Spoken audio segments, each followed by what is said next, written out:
Hello everyone. आज का हमारा टॉपिक है एंटीपार्टम हेमरेज। एंटीपार्टम का कैसे कह सकते हैं? एंटीपार्टम मतलब पार्टम स्टेज से पहले, डिलीवरी से पहले। जो डिलीवरी से पहले जो ब्लीडिंग होती है और 28 वीक्स के बाद, उसको बोलते हैं हम एंटीपार्टम हेमरेज, जिसमें ब्लड लॉस जो होता है वो 300 ml से ज्यादा होता है। ये इसका क्राइटेरिया हुआ। एक सिंपल सी डेफिनेशन है। इसमें क्या होता है, ब्लीडिंग जो होती है वो जेनेटल ट्रैक्ट से 28 वीक्स के बाद और डिलीवरी से पहले। अगर 28 वीक से पहले अगर ब्लीडिंग हो रही है तो वो क्या किस में आ जाता है? अबॉर्शन में। और अगर आफ्टर डिलीवरी ब्लीडिंग हो रही है तो वो किस में आ जाता है? पीपीएच मतलब पोस्टमार्टम हेमरेज।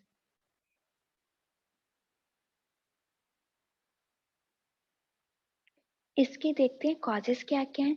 तो जो पहला कॉज है वो प्लेसेंटल ब्लीडिंग है। सेकंड जो होता है अनएक्सप्लेन, मतलब किसी को भी पता नहीं होता कि क्या कॉज है जिसकी वजह से ब्लीडिंग हो रही है। थर्ड वन जो होता है एक्स्ट्रा प्लेसेंटल कॉजेस होते हैं, ठीक। लेकिन जो प्लेसेंटल ब्लीडिंग होती है वो मैक्सिमम केसेस में देखने को मिलती है। 70% केसेस में हमें प्लेसेंटा की वजह से ही एंटीपार्टम हेमरेज देखने को मिलता है, जिसमें से जो मेन कॉजेस होते हैं एक तो प्लेसेंटा प्रीविया और एब्रेशियो प्लेसेंटा। इसका बाद में हम डिफाइन करेंगे कि प्लेसेंटा प्रीविया क्या है और एब्रेशियो प्लेसेंटा क्या है, ठीक है। अनएक्सप्लेन मतलब जो कि पता नहीं है, ठीक है। जैसे कि कुछ घाव वगैरह हो गए, लेजन्स हो गए, उसकी वजह से ब्लीडिंग हो रही है। थर्ड वन जो होता है एक्स्ट्रा प्लेसेंटल, जो कि रेयर देखने को मिलते हैं, जैसे कि सर्वाइकल पॉलिप हो गया या फिर कार्सिनोमा हो गया सर्विक्स रीजन में, तो जिसकी वजह से ब्लीडिंग हो रही है, या फिर लोकल ट्रॉमा हो गया, कोई भी इंजरी कॉज हो गई जिसकी वजह से ब्लीडिंग हो रही है। अब हम बात करते हैं प्लेसेंटा प्रीविया की। तो प्लेसेंटा प्रीविया, प्रीविया मीन्स होता है पोजीशन। तो जो प्लेसेंटा प्रीविया, इसमें क्या कंडीशन देखने को मिलती है हमें? प्लेसेंटा की पोजीशन, ठीक है। अब प्लेसेंटा की पोजीशन कहाँ पर होगी इसकी? नॉर्मली हमारी प्लेसेंटा कहाँ पर होती है? अपर यूट्राइन सेगमेंट में होती है नॉर्मली प्लेसेंटा की पोजीशन, ठीक है।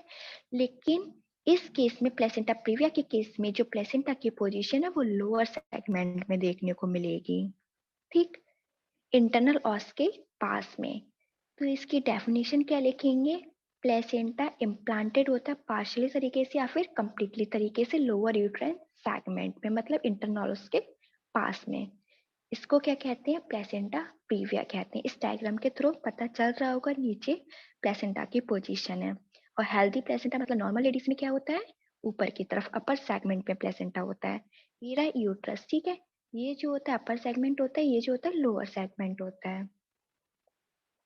इसकी एटियोलॉजी क्या क्या है? तो एटियोलॉजी में हमें क्या देखने को मिलेगा?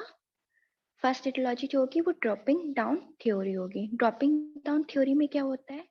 जो फर्टिलाइज्ड ओवम होता है वो ड्रॉप कर जाता है नीचे की तरफ, मतलब लोअर सेगमेंट में ड्रॉप कर जाता है। क्यों? या फिर वहां पे इम्प्लांटेशन सही तरीके से नहीं हो पाता है, या फिर क्या होता है, सीलियरली मूवमेंट ज्यादा हो जाता है, ठीक है। जब सीलियरली मूवमेंट ज्यादा होगा तो जो ओवम होगा, फर्टिलाइज एग होगा, वो क्या करेगा? नीचे डिसेंड कर जाएगा, जो कि ड्रॉपिंग डाउन थ्योरी के अकॉर्डिंग बताया गया है। सेकेंड वन जो होता है कोरियोनिक एक्टिविटी ज्यादा हो गई है, डेसिडुआ क्या बोलते हैं, जो प्रेग्नेंट लेडी का यूट्रस होता है। तो कोरियोनिक एक्टिविटी ज्यादा हो गई जिसकी वजह से हमें एंटीपार्टम हेमरेज देखने को मिल जाता है, मतलब प्लेसेंटा प्रीविया की कंडीशन आ जाती है, या फिर डिफेक्टिव डेसिडुआ, मतलब यूट्रस का जो होता है वो उसमें एबनॉर्मलिटीज आ जाती हैं। फोर्थ वन जो होता है प्लेसेंटा का सरफेस एरिया ज्यादा है, जो कि कहाँ पहुंच जाता है? लोअर सेगमेंट तक पहुंच जाता है। इसके कुछ प्रीडिस्पोजिंग फैक्टर्स होते हैं एंटीपार्टम हेमरेज के। किसकी कंडीशन में देखने को मिल जाता है कि प्लेसेंटा प्रीविया की कंडीशन, फर्स्ट वन जो होता है मल्टीपैरिटी होगा। मल्टीपैरिटी में क्या होगा? जब ज्यादा लेडी बार बार प्रेग्नेंट होती रहेगी तो यूट्रस की मसल्स की जो टोन होती है वो कम हो जाएगी, मतलब खत्म हो जाएगी थोड़ी बहुत, तो जिसकी वजह से इम्प्लांटेशन सही तरीके से नहीं हो पाएगा। तो जो इम्प्लांटेशन ऊपर की तरफ होना चाहिए वो नहीं, ऊपर ना होके नीचे हो जाएगा। सेकेंड वन होता है मेटरनल एज इंक्रीज कर गई हो, मोर देन 35 ईयर्स की लेडी होती है तो उसमें ज्यादा कंडीशन देखने को मिलता है प्लेसेंटा प्रीविया का। थर्ड वन होता है या फिर कोई सीजरियन सेक्शन हुआ है, जैसे कि लेडी को पहले प्रेग्नेंट थी तो उसकी वजह से एब्डोमेन में कोई सीजरियन सेक्शन हुआ है जिसकी वजह से क्या हुआ, वो स्कार जो होता है वो रेस्पॉन्सिबल हो सकता है प्लेसेंटा की पोजीशन के लिए। ठीक। फोर्थ वन क्या होगा, प्लेसेंटा की साइज, उसकी एबनॉर्मलिटीज। एबनॉर्मलिटीज हम नेक्स्ट वीडियो में डाल देंगे तो आप वहां से देख सकते हैं। अब बात करते हैं स्मोकिंग। स्मोकिंग की कंडीशन हो गई तो उस वो भी रेस्पॉन्सिबल होता है प्लेसेंटा प्रीविया के लिए। अब प्लेसेंटा के कुछ टाइप्स होते हैं, type one, type second, type third, type fourth. Type first क्या डिफाइन करते हैं, इसको बोलते हैं हम लेटरल या फिर लो लाइंग। लो लाइंग, इसमें प्लेसेंटा कहाँ होता है, डायग्राम के थ्रू देख लेते हैं। जैसे कि ये रहा हमारा यूट्रस, ठीक है, ये रही इंटरनल ऑस, ये क्या है इंटरनल ऑस।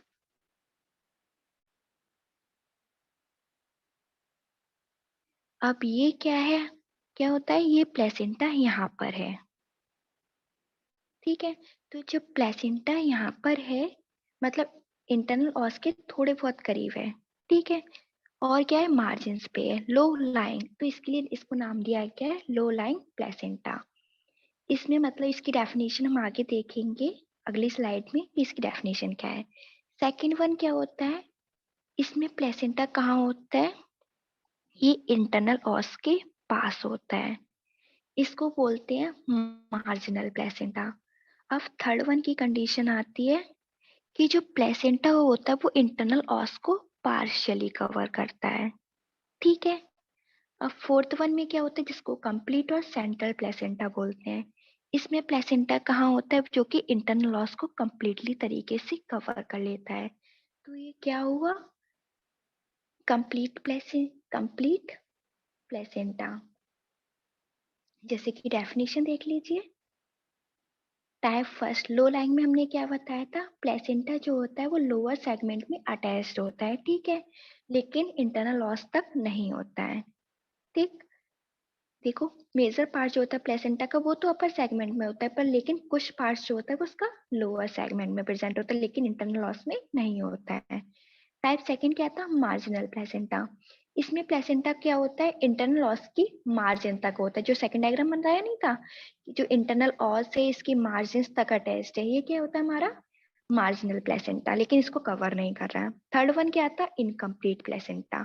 इसमें जो प्लेसेंटा होता है वो इंटरनल लॉस को पार्शियली तरीके से कवर करता है, ये जो हो गया थर्ड टाइप का। फोर्थ हो गया सेंट्रल प्लेसेंटा या फिर टोटल प्लेसेंटा, इसमें जो होता है वो इंटरनल लॉस को कंप्लीटली तरीके से कवर करता है। इसके कुछ क्लिनिकल फीचर्स देख लेते हैं।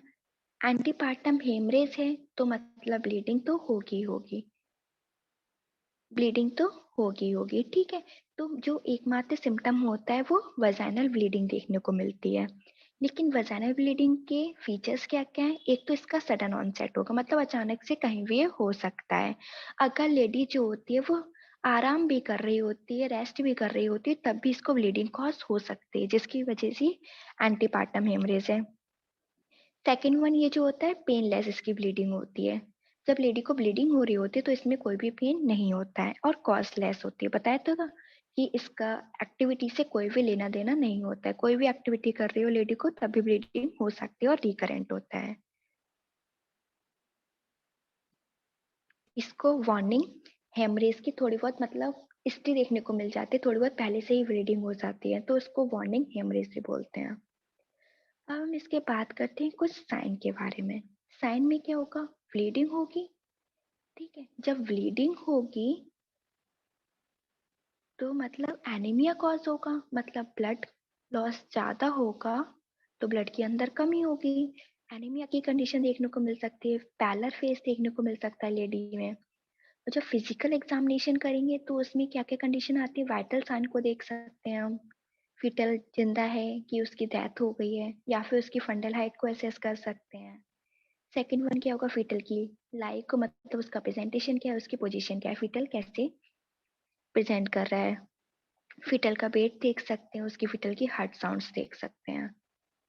डायग्नोसिस की बात करें तो डायग्नोसिस में क्या होता है, सोनोग्राफी के थ्रू पता लगा सकते हैं कि जो प्लेसेंटा है उसकी लोकेशन क्या है।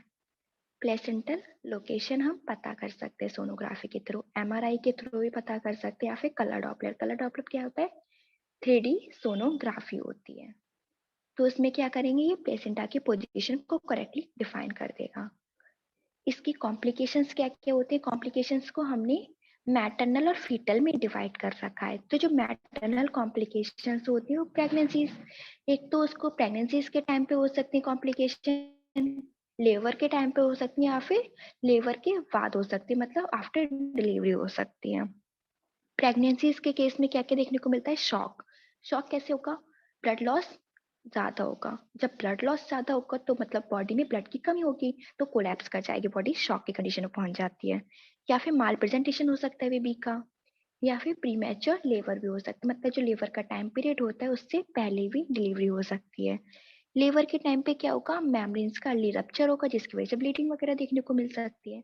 थर्ड वन क्या होगा, कॉर्ड प्रोलैप्स कर जाएगा, जो अम्बिलिकल कॉर्ड होती है वो प्रोलैप्स कर जाती है। इंट्रापार्टम हेमरेज देखने को मिल सकता है, या फिर पोस्टपार्टम हेमरेज देखने को मिल सकता है। अब आफ्टर डिलीवरी क्या क्या कंडीशन आ सकती है, सेप्सिस, इन्फेक्शन कॉज हो सकता है, तो जिसकी वजह से क्या होगा, सेप्सिस की कंडीशन आ जाएगी, एम्बोलिज्म की कंडीशन आ जाएगी, या फिर यूट्रस का सब इन्वॉल्यूशन हो जाएगा।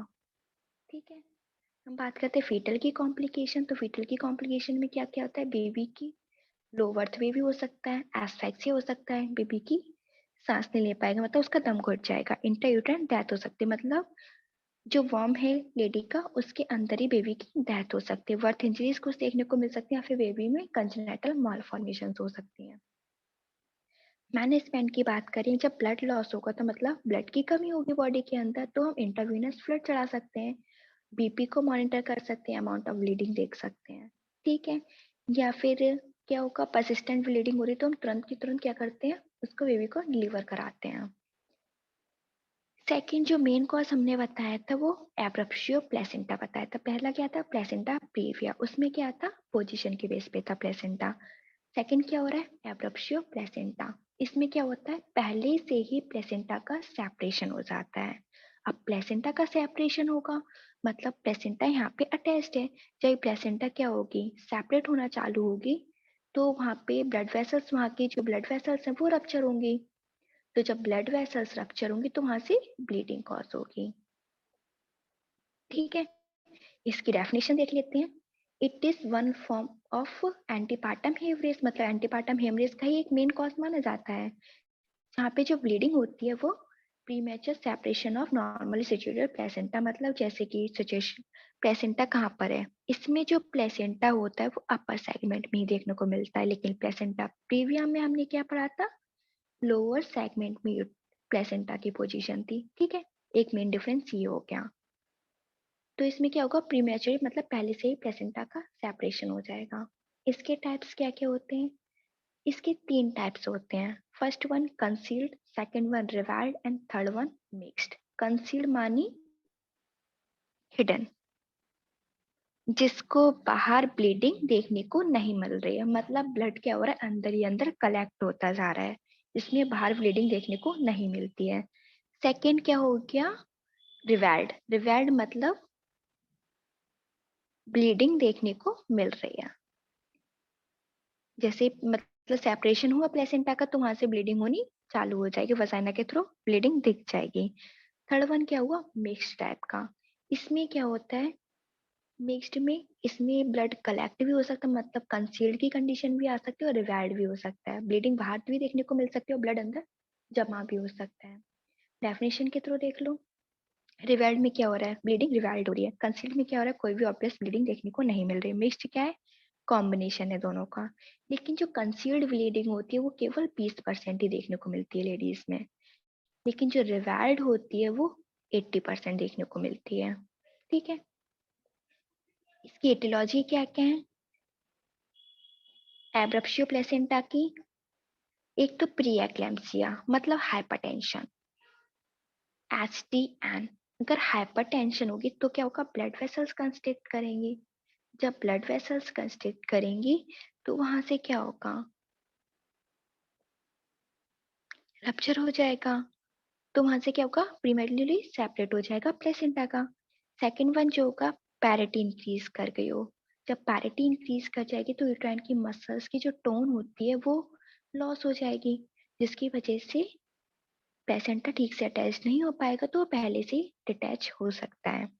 मैटरनल स्मोकिंग हो गया, या फिर कोई प्रीटर्म रप्चर्ड लैमिनिस देखने को मिल गई, या फिर कोई ट्रॉमा देखने को मिल गया, और प्रायर एब्रप्शन हो गया देखने को। इसके मेन कॉजेस जो होते हैं, सबसे पहले ट्रॉमा, इन्फेक्शन, या फिर हाइपरटेंशन। जो हाइपरटेंशन जिसमें जो होता है मेन कॉज माना जाता है।